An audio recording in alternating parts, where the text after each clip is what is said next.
તો પહેલાં તો બધાને રાધે રાધે. આજે મારા રનિંગનો હતો ચોથો દિવસ. જો કે હું 2 દાડાના ભેગા જ વિડીયો અપલોડ કરું હું, કારણ કે અંધારામાં બહુ વિડીયો બનાવવાની મજા આવતી નહીં.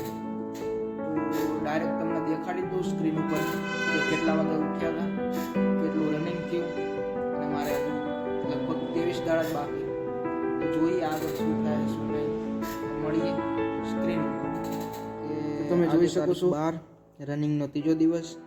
લગભગ 6 વાગવા આવ્યા. હાથ તો થોડુંક મોડું થઈ ગયું. તો વધારે વાત ના કરતા હવે મળીએ તમને ડાયરેક્ટ રનિંગ. તો જોઈ શકો છો કે આ તો બહુ ઓછું દોડવાનું, 1 જ કિલોમીટર દોડ્યા છીએ, પણ ટાઈમ 5 મિનિટ 5 સેકન્ડ થઈ ગઈ.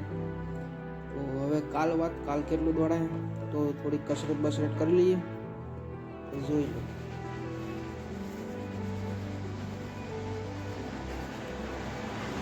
મારું રનિંગ પૂરું થઈ ગયું. હવે જઈ રહ્યા છીએ ઘરે, પણ ભાઈબંધ બ્રશ કરતો નથી, તો એ લીમડાનું દાંતણ જ કરે છે. તો લીમડાનું દાંતણ લઈ લઈએ પહેલાં, જોઈ લો તમે, પછી નીકળીએ ઘરે અને મળીએ કાલે. Good morning. આજ તારીખ 13, મારા રનિંગનો ચોથો દિવસ.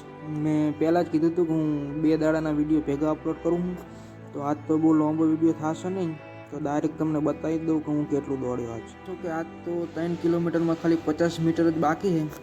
ટાઈમ થઈ ગયો 17:21, એટલે 17.5 મિનિટમાં 3 કિલોમીટર પૂરું થઈ ગયું મારે, એવું જ ગણી લો. તો મળીએ હવે કાલે.